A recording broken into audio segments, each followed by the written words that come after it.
Hi, good afternoon, good evening, good morning, no matter where you are in the world. Welcome back to Gloomhaven TV and the Gloomhaven Grand Festival. Today we are joined by our resident Banner Spear and Cephalofair's official Woo! cosplay artist, Monica Paprocki. Monica, welcome to Gloomhaven TV.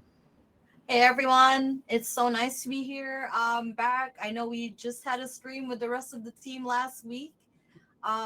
And I'm so happy to be here today to talk about the cosplays of Gloomhaven and Frosthaven. Awesome. I love that branding, costuming of Gloomhaven. It's right in line with our miniatures branding and everything, so that's perfect. Yeah. Excellent. How you doing today? I'm great. I'm really excited for a lot of the summer shows that we're going to with the rest of the team. We're going to be at San Diego Comic-Con next week. It's our first time being there, so it's going to be a lot of fun. If you're going to be at San Diego Comic-Con next week, please visit us at booth 2135. So Excellent. that's where we're going to be. And then Gen Con will be up next, and that's at booth 157, and that's in August. So it's a little bit back to back, but you know what? That's what summer is about. Summer is all about going to conventions and having fun. So, yeah. No, thank you so much for promoting those right off the bat. I just gotta say, you have become so integral to our convention process that you now know these dates and times better than I do at this point. So thank you for drumming the drum on that one for us. So yeah, so let's kind of dive into it. Monica, for those not familiar with your work, tell us a little bit about your background. Where did you come from in the world of cosplay? How'd you get your start, and how'd you get to where you are now? Sure, absolutely. I'm going to try to make it short but sweet because it has been a long journey of 6 years, or actually more than 6 years at this point, to get to where I'm at. I actually I'm from the Philippines, and I moved here in 2005. In my early 20s. Um, I didn't start cosplaying until I believe 2012, 2013 is when I started cosplaying. And I really spend a lot of time at conventions, um, doing press for a lot of board game RPGs and comic book creators. And that's how I really got started in the industry. So before cosplaying, before I took that seriously as a job, Mhm. I actually did a lot of press. Um, and that's how I got to know a lot of folks in the industry before I even started doing cosplaying for Cephalofair. So I took competition seriously when somebody kind of mentioned to me, hey, you know what, you actually have a talent for cosplaying, and you're actually super creative, so why don't you make more stuff? And the focus shift for me from competing to showcasing um, artwork from board games. And one of the most known cosplays that I have is the Phoenix Monster cosplay that I did, Mhm. which is based out of a character from Cool Mini or Not's game called Rising Sun. And I feel like that's how I got this job. Because so quick story about how I got started at Cephalofair. So it was my very first Origin. So me and my husband went, and we wanted to check out Origins Game Fair, Mhm. and this was in 2019. And I really wanted to take cosplaying seriously. I wanted to work for booths at conventions, Mhm. and it was really rough. I had a hard time finding folks who would actually work with me and for me to cosplay in their booth, because I mean, I don't think people know what that entails really, because there's been not really a lot of folks who are just cosplaying. I mean, we have the booth babes, who would work at conventions, but at gaming conventions, I think during that time there was a lot less of people cosplaying at booths at that time, and I wanted to bring that back. We can come back and have cosplayers back, right? Yeah. And I'll tell you what that means in a second. So I was going from booth to booth, giving my business card and giving my portfolio. And I came across Price at the Cephalofair Games booth at Origins, and I basically said, "Hey, I won Gen Con last year." I was so crazy. I was like, "I won Gen Con last year. This is my cosplay. Like, would you be interested if I cosplay one of your characters in your booth at one of these shows?" And he basically said, "Hold that thought." And I showed a video of me wearing my Phoenix cosplay, and I had a remote and one of my swords, and my wings opened up because it was powered by linear actuators, and the sword was a remote. And he basically said, "Hang on one second," turned around, grabbed a copy of Gloomhaven, and handed it to me. And he's like, "Have fun. Like, play and know all about it, and I'll talk to you soon." And I'm like, "What?" And I was by myself, and Gloomhaven is not as heavy as Frosthaven, but it was still a heavy game.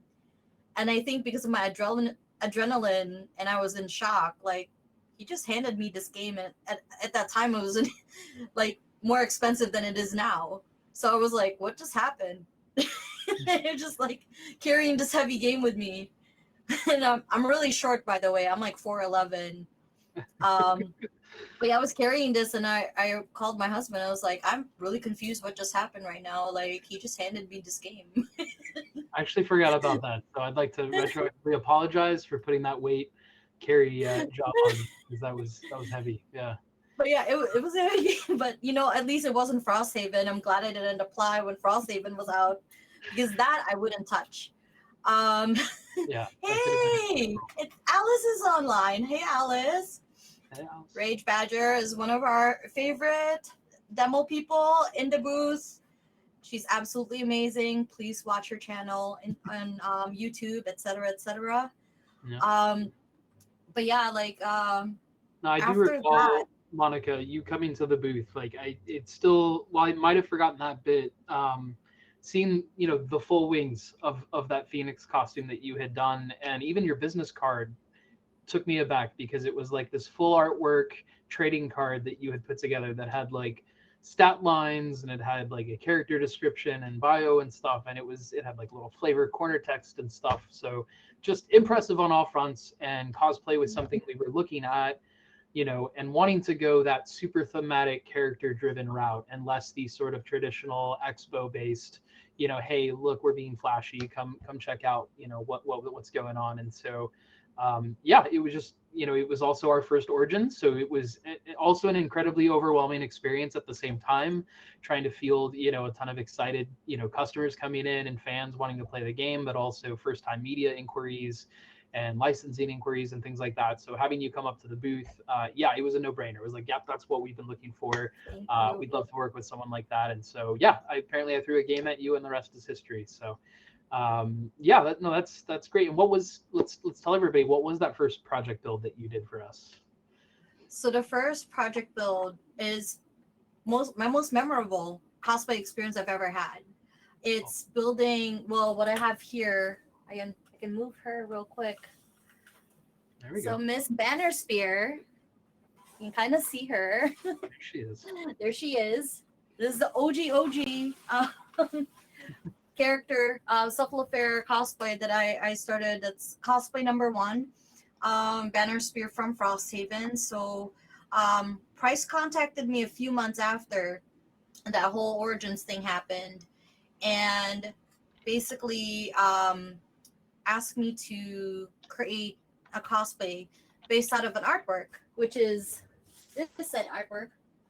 I can't take it out of the wall right now, but you guys are familiar with the Banner Spear. She's on the box. Yeah, it's all good. Yeah, she's on the box, But yeah, like so I actually, like, everything was so NDA, and I was so secretive about it. Not even my closest friends know that I was building it, because I was so scared. Like, I didn't want to lose my job. I was like, announced Frosthaven at that point, so yes, it was very much this like under wraps NDA thing, where people knew a big box sequel was coming, but didn't know, when we'd be sharing more info about it. Yeah, so I was I actually did not know what the character's name was. When I got the artwork, I didn't know anything about the character, and only because I think they're still like coming up with like the final writing and everything for it. So I was really careful about it, and my friends were like, "What are you working on?" And I'm like, "I can't tell you what I'm working on." They were very not very happy about that, but it's okay. Like they were able to see it. So PAX Unplugged, they've asked us to fly out to Philly for the show, and it was actually really enjoyable.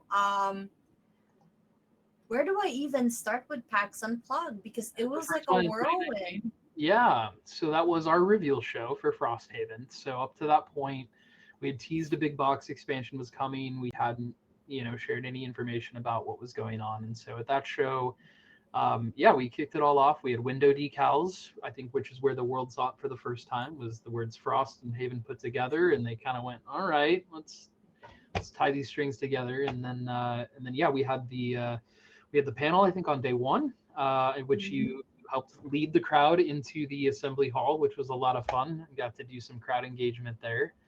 Oh Um, yeah, there yeah, was a picture of me and Isaac backstage, and that was I think that was the first time Isaac. I that take was the that back. first That time you wasn't guys the met. first time he's seen me. What's up? It was like the first time you guys met, I think, right? Yes, and like the first time he's seen me in full cosplay. Um, It was at the and reveal announcement. Yeah. yeah, and then he was like, "Whoa!"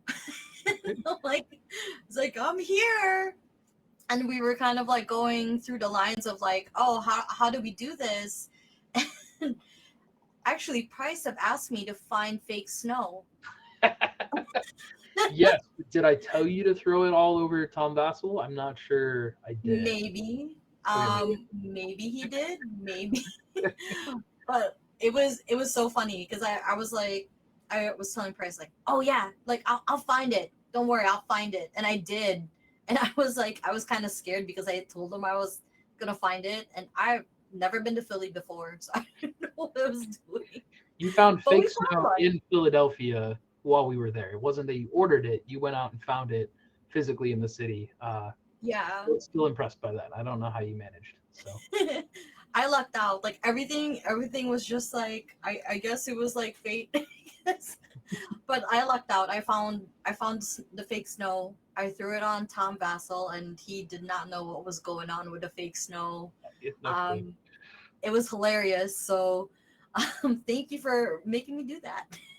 Or You know, we maybe only you did got it. one Maybe shot at throwing stuff at Tom, so I figured let's take the shot. So well, yeah, so that was your first build for us. And then over the next couple years, I mean, we had the pandemic. So that aside, once we started coming back out of that, I mean, you've done a number of conventions with us since, but our next big activation that we had done after that was we did the Geminate build, which is in our game sort of an ancestry character class that's based all around just being this hive mind of bugs, right? It's a sentient hive mind colony of bugs that dons a robe, sometimes a mask, and it interacts with the world and does combat and things like that. So, not a small task was, hey Monica, real quick, small favor, make yourself a multitude of bugs.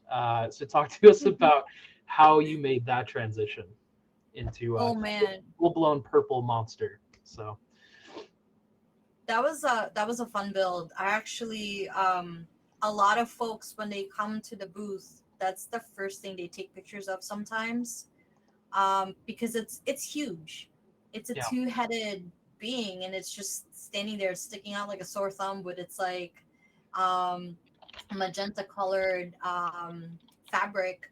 I actually custom dyed that fabric into two colors to kind of like give it that little bit of a gradient, like kind of like feel. hmm But yeah, everything in that I custom dyed. I airbrushed the faces to make it look real. I gave it some cheekbones to and contoured the face so it would look like actual people. Um, but yeah, that was a really fun build. It's really heavy. I believe it's about 20 pounds or something like that. Um, Originally, what I have planned on doing is for this to split into two, just like how the character is supposed to be in the game. But the rig is just way too heavy. Mm. Even on the display, it's like way too heavy. So I opted not to. So I might re-rig it to make it lighter for conventions. I know Sure. I've been saying that a lot, but we've had so many shows back to back, which I can't complain because we love going to conventions. Is kind of like our Mhm. thing that my husband and I enjoy doing, um, especially in the summer. But this thing's really heavy, and I love wearing it because Yeah, sometimes it freaks people out. it does. Well, and because so we should explain to people why it's so freaky. We had you design it twofold, right? One, so you could wear it, but also two, so it could be freestanding on its own mannequin and just be like a part of our booth permanently. And so sometimes you'll walk by our booth and it will be an animated bug creature that is wielding swords at you, and sometimes it's just a dummy, and you don't really know until you step into our booth. So it can be a little intimidating, and once or twice I've found myself halfway through a conversation with the mannequin while Monica was actually on lunch. So Oh uh, no. yeah, it makes for entertaining stories for sure. Um, and then I'm seeing some photos of you here. I think dressed as a princess. Do you do princess work? Let me see. I have one that's princessy. Look like Um, you're doing something with some kids in a Belle costume, maybe. yes. Oh my gosh. I work a lot with kids out here in the Chicago area. That's great. So my husband and I were based out of Chicago. I do a lot of shows locally, in Chicago, and I do a lot of stuff with the local libraries out here. So I like this year alone, I've done I think 3 shows so far in classes, and I do teach kids how to cosplay or like the beginning stages of it. Um, Cosplaying is a passion of mine, and so is working with kids. I love kids, and I just enjoy like working with them. Like my husband always tells me, Bill will always tell me my voice will go from here to here because he can tell how excited I am. And this pic here is me on one of the library events that I've been in, and I was teaching kids how to make Batman mask and their own like bracers, like arm bracers and stuff like that. Um, and yeah, I'm dressed up as a Belle version of a Mandalorian, so it's Mando Bell Oh, or okay. Bell Fett. So whichever Lorian. whichever you prefer. Okay. I like the Bellalorean. I'm gonna go with that one. Mandalorian. Oh, I So like that. we should mention because you've said the name a couple times now. So I'm gonna pivot here. My next question is, who is Bill and what does he do? Oh yeah, absolutely. So Bill is my better half. He's my husband, but not only my husband. He actually um, he's my handler for cosplaying. So what that means for those who are not familiar, a cosplay handler is someone who assists cosplayers to get dressed, eat food, which is really important, and remind them to take breaks. He's actually done more stuff than that now too. Like in our previous show, um, at Origins, he's actually helped run the Gloomhaven RPG. So Bill does not recently, but he does a lot of RPG reviews for my website, and he's really good at GMing. So it was kind of a no-brainer to like let him run a few games because at Origins there's been a huge request of folks who wanted to try the RPG, and everyone was just so excited to play it. And the really nice part about the RPG is, like it stays true to the feel of Gloomhaven if you Mhm. already know how to play it. But you should see these folks. Like I hope you were there. Like I wish you were there to see it. And I know Gonna like be at Gen I, Con. I I'm kind gonna of be feel I'll be at the next one. that's good. Yes. Because if you got to see like how excited and like how energized people were like playing the game. They Mhm. were really getting into character. Like they were really role playing their characters well, and like how this particular class or like ancestry would act or talk. They really went for it. Yeah. Oh, Sam, I'm so excited. So Sam's on chat. Like, I'm so excited for you to be there. Like, Sam is one of our demo people as well. and he did an amazing job like all weekend. So yeah, can't wait to work with you again, Sam. But yeah, like it's so much fun like watching people like enjoy the RPG. We're also big RPG folks, on top of being board game folks. So it's a really nice and very easy to learn RPG. May I add?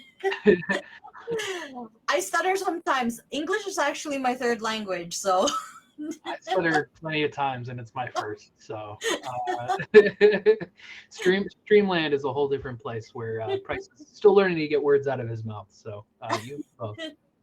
I think you hit on something important there that I'd like to double back around to. But it sounds like you attend a lot of conventions. I know you do, but give us an idea. How many conventions do you attend in an average year, both personally but also maybe professionally? And then the second side of that question was going to be, how do you expo responsibly as a cosplayer? Because I've seen you work. It does not look easy. And I know I'm constantly telling you, like, please go take a break. So talk to me about, like, how does one set themselves up for success, whether they're cosplaying for personal or maybe professional reasons? Oh, I love conventions so much. Like there's a few times a year. When I started the blog, we actually have gone to probably like 20 conventions in one year. It was crazy. Like small or large conventions. Like we would go to.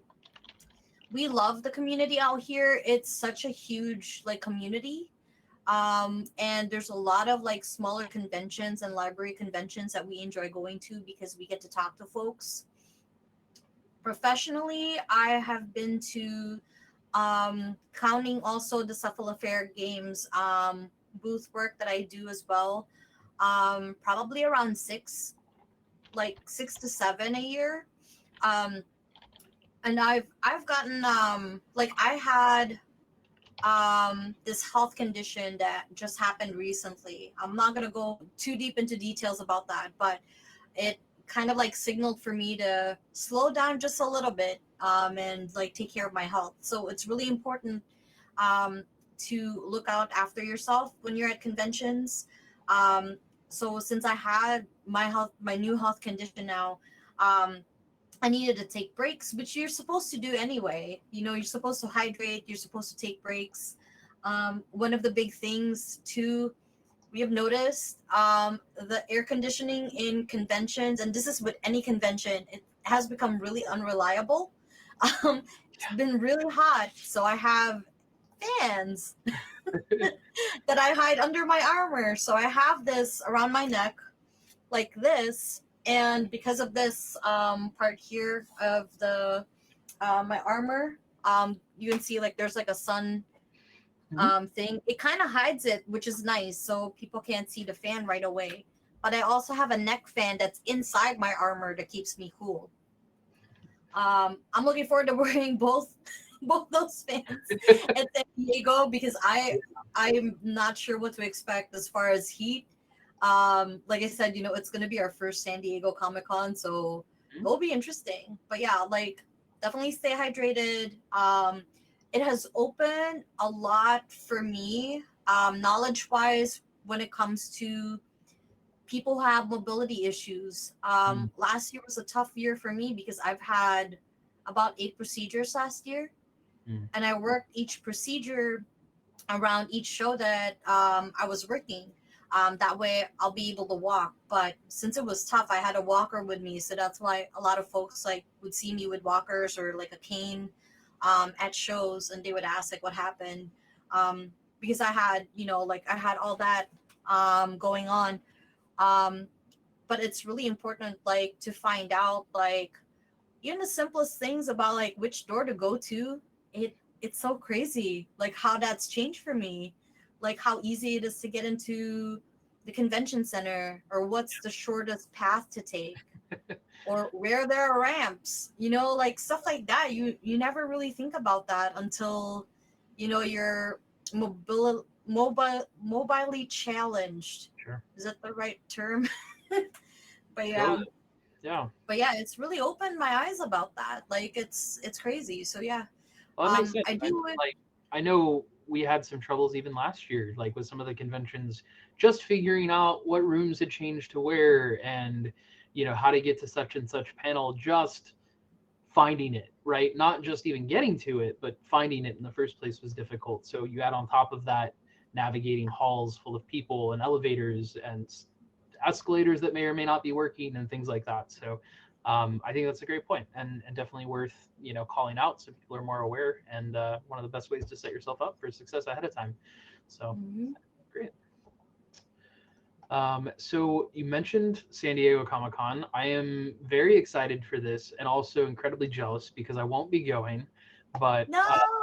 is going for our first time. Thanks, really, because I called on a last minute notice. There was another publisher creator that had backed out, and so a spot became available. And I called Monica and Bill and said, "Hey, can you guys do the show? If you can do it, we're doing Comic-Con. If not, we'll pass and we'll do it next time." And so you all said thank you. So you're going to come out and rock it with Chris, our sales manager, and we're gonna have a great show. It'll be a good time, and I can't wait to see all the photos.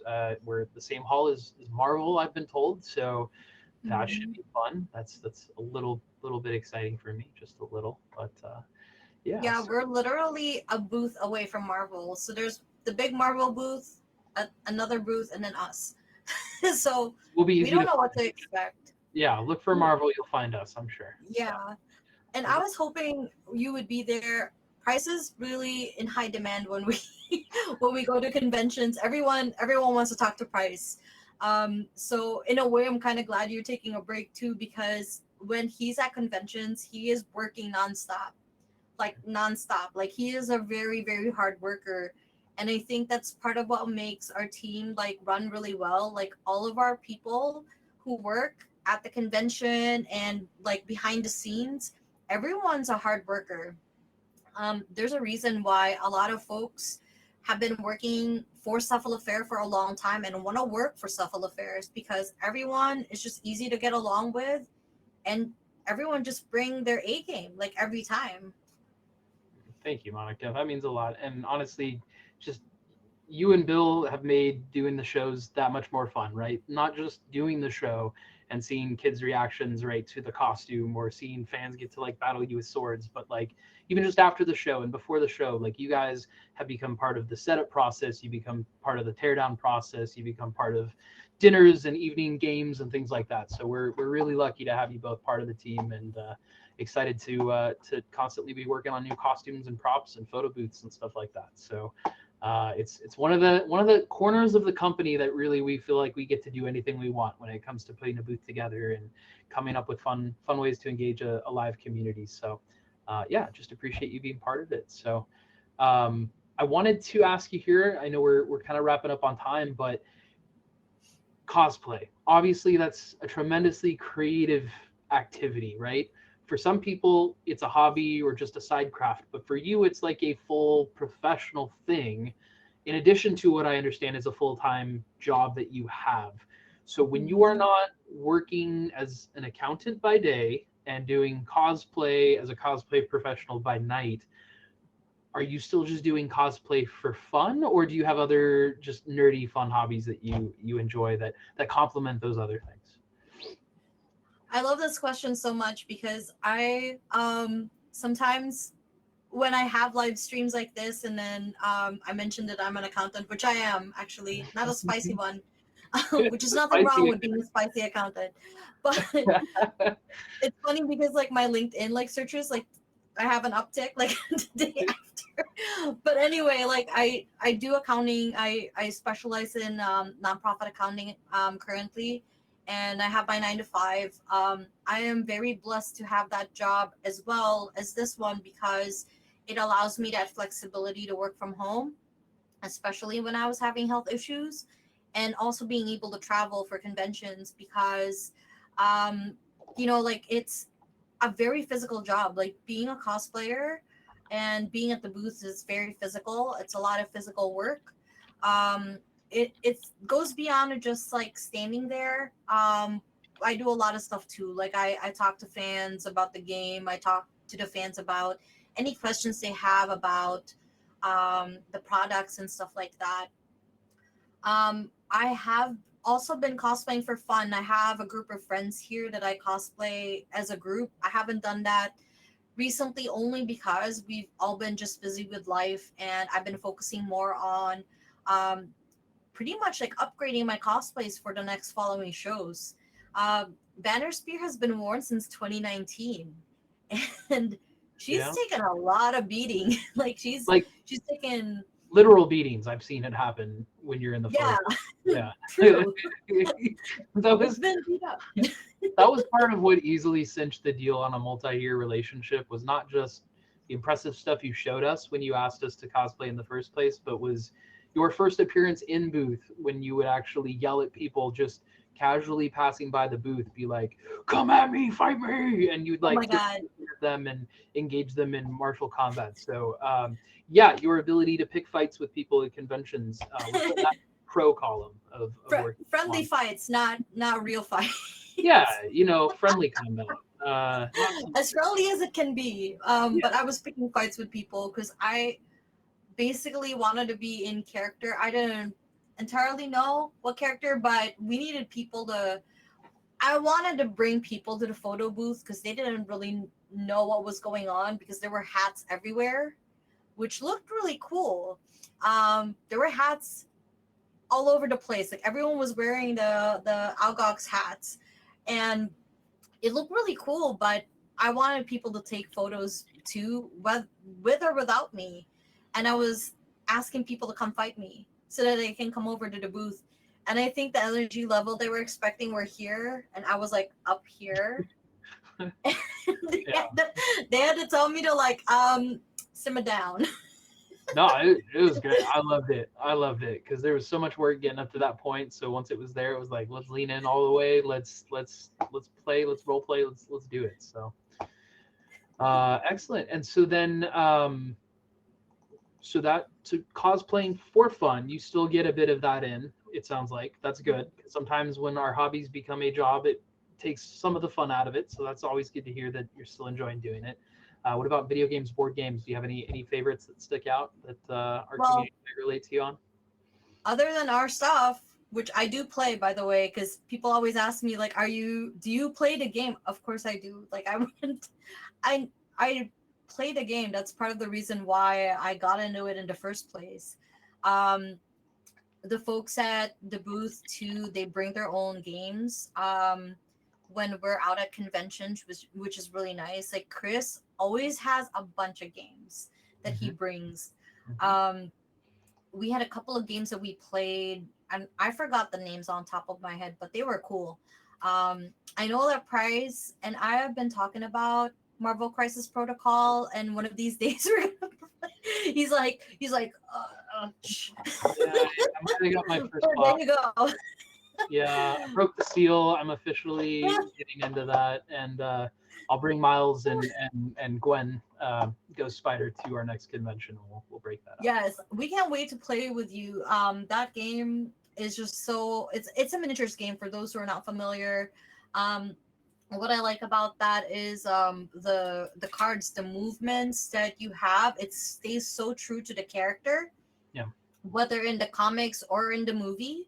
And you can build your own groups or affiliations. So one of my favorite groups is A Force, which is an all women superhero team. Okay, cool. Price picked like the Spider Friends, some the web heroes or something like that. You know Which more has about like the trouble you've gotten me into than I do. So yeah, I'll be trying to figure that puzzle out before Gen Con, it sounds like. And Gen Con is where I'll see you next, I think, right? Well, San Diego Comic Con is where you and the team will be next. And then I'm going to catch you at Gen Con. That'll be your second next show. Where else are you going to be this year? I think PAX Unplugged will be the next one, and anything else that comes up in between that. Because although like San Diego, like we're really grateful to be in San Diego this year. It's always been our dream convention, and it would not have been possible for us to go there without Cephalofair. So thank you so much for giving us that opportunity. We're going to bring it as always. Like the crew will always like bring it for you guys.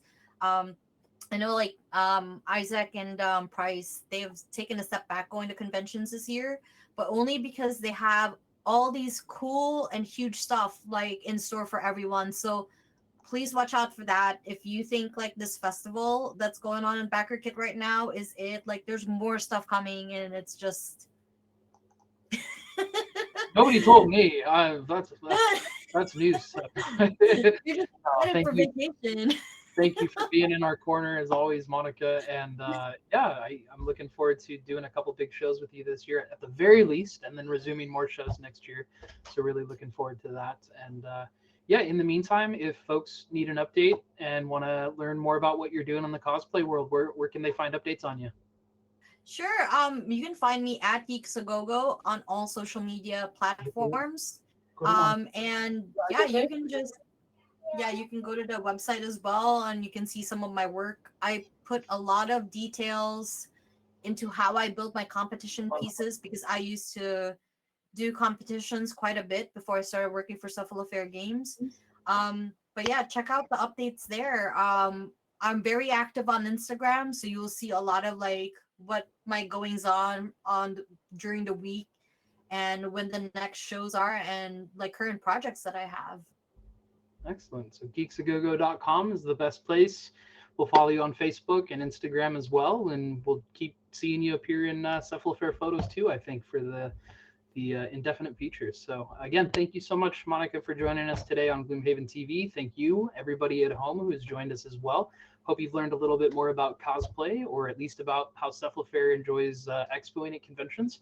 And we hope we see you at, if not San Diego Comic-Con, maybe Essen, Gen Con, PAX Unplugged this year. And if not, maybe we'll see you at a show next year. So thank you, everybody.